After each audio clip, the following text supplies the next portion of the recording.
Welcome to my channel. Today இந்த சமையலில் பார்த்தீங்கன்னா மணக்க குக்கரில் குழையாமல் பாஸ்மதி அரிசியில் சுடுன்னு தேங்காய் பால் சாதம் தான் ஃப்ரெண்ட்ஸ் இன்றைக்கி நம்ம பண்ண போகிறோம். பாருங்கள், இந்த மாதிரி தேங்காய் பால் செஞ்சு கொடுத்தீங்கன்னா அடிக்கடி இதேமாதிரி செஞ்சு தரேன்னு சொல்லி உங்களை தொல்லை பண்ணுவாங்க. அந்த அளவுக்கு பார்த்தீங்கன்னா இந்த தேங்காய் பால் சாதம் டேஸ்ட்டாக இருக்கும்.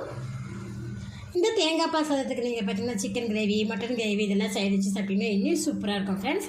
இந்த ரெசிபி எப்படி செய்யலாம்னு வாங்க வீடியோவில் போய் பார்க்கலாம். வீடியோக்குள்ளே பார்க்கணும் நம்ம சேனல் நீங்கள் சப்ஸ்கிரைப் பண்ணிக்கிறதா சப்ஸ்கிரைப் பண்ணிக்கோங்க. பக்கத்தில் இருக்க பெல் பட்டனை ப்ரெஸ் பண்ணுங்கள். மிக்சிங் பவுலில் 1 டம்ளர் அளவுக்கு பாசுமதி அரிசி எடுத்திருக்கேன். தண்ணி சேர்த்துட்டு வாஷ் பண்ணிடலாம் ஒரு டைம்.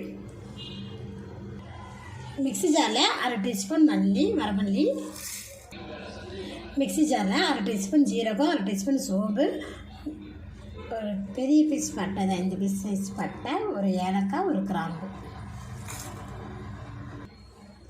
5 பல்லு பூண்டு கட் பண்ணி வச்சுருக்கேன், அதில் சேர்த்துக்கலாம்.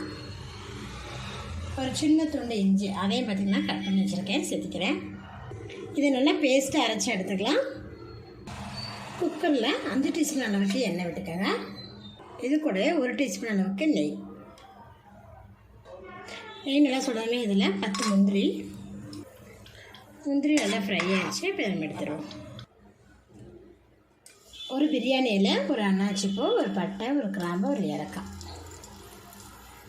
எல்லாம் நல்லா பொரிஞ்சதுமே 1/2 கப் அளவுக்கு சின்ன பெரிய வெங்காயத்தை நீல வாக்கில் கட் பண்ணி சேர்த்துக்கலாம். வெங்காயம் இந்த அளவுக்கு வதங்கினா போதும், நமக்கு ரொம்ப கோல்டன் ப்ரௌன் கலர் வதங்கணும்னு அவசியம் இல்லை. இப்போ இது கூட பார்த்திங்கன்னா ஒரே ஒரு தக்காளி பழத்தை சேர்த்துக்கலாம். அதையும் சின்னதாக கட் பண்ணி சேர்த்துருக்கேன். தக்காளி பார்த்திங்கன்னா நல்லா சுருண்டு வர அளவுக்கு நம்ம வதக்கி விட்டுருவோம். தக்காளி பாருங்கள் நல்லா வதங்கிடுச்சு. இப்போ இது கூட பார்த்திங்கன்னா 1/4 கைப்பிடி அளவுக்கு புதினா இலைகளும் கொத்தமல்லி தலை இலைகளையும் சேர்த்துக்கலாம். கொத்தமல்லி தலை இலைகளும் புதினா இலைகளையும் நல்லா வதக்கிட்டேன். இப்போ இது கூட பார்த்திங்கன்னா நம்ம அரைச்சி வச்சுருக்கோம் இந்த மசாலையும் நல்லா சேர்த்துக்கலாம். சேர்த்துட்டு பச்சை வாசம் போகிற அளவுக்கு நல்லா வதக்கிக்கலாம். மசாலாக்கு பார்த்திங்கன்னா நல்லா பச்சை வாசம் போகிற அளவுக்கு நான் வதக்கி விட்டுட்டேன். இந்த தேங்காய் பால் சாதத்துக்கு இந்த மசாலா தான் பார்த்திங்கன்னா ஹைலைட்டு. இப்போ இது கூட பார்த்திங்கன்னா 4 பச்சை மிளகா சேர்த்துக்கலாம்.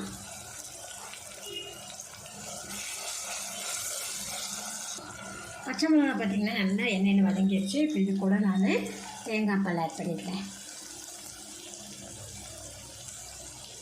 எந்த டம்ளரில் பார்த்திங்கன்னா நம்ம அரிசி எடுத்தோமோ அதே டம்ளரில் 1/2 கப் அளவுக்கு தேங்காய் பால்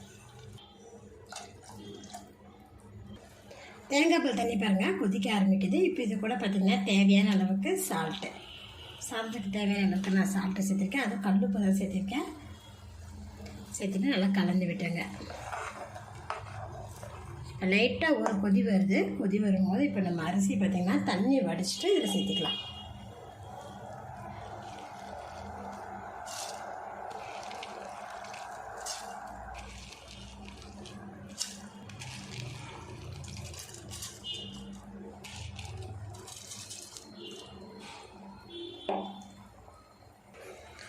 அரிசி சேர்த்துட்டு நல்லா கலந்து விட்டுட்டு லோ ஃப்ளேமில் ஒரு விசில் பாயில் பண்ணிக்கலாம்.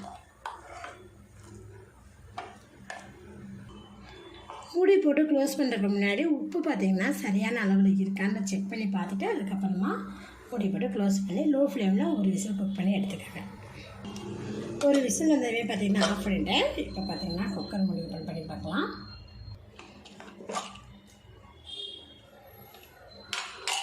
பாருங்கள், சூப்பரான டேஸ்ட்டில் பார்த்திங்கன்னா தேங்காய் பால் சாதம் நல்லா சூப்பராக ரெடி ஆகிடுச்சு. இப்போ இதில் பார்த்திங்கன்னா நான் நெய்யில் வதக்கி வச்சுருக்கிறேன் முந்திரி பருப்புகளை இதில் சேர்த்திடுவோம். அரிசிலாம் பாருங்கள் நல்லா குழையாமல் சொல்ல சூப்பராக வந்துருக்குங்க. இந்த மாதிரி செஞ்சிங்கன்னா அடிக்கடி செஞ்சு கேட்பாங்க. வீக்லி ஒன்ஸ் அதே இந்த மாதிரி செஞ்சு பாருங்கள். அது நான்வெஜ் சிக்கன் கிரேவிக்கெலாம் இந்த மாதிரி செஞ்சு கொடுத்தீங்கன்னா நல்லா டேஸ்ட்டாக இருக்கும்.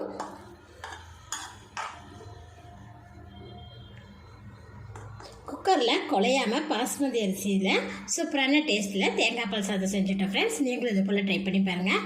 இந்த வீடியோ பிடிச்சினா லைக் பண்ணுங்கள். மறக்காமல் நம்ம சேனலை சப்ஸ்கிரைப் பண்ணிக்கோங்க. நன்றி.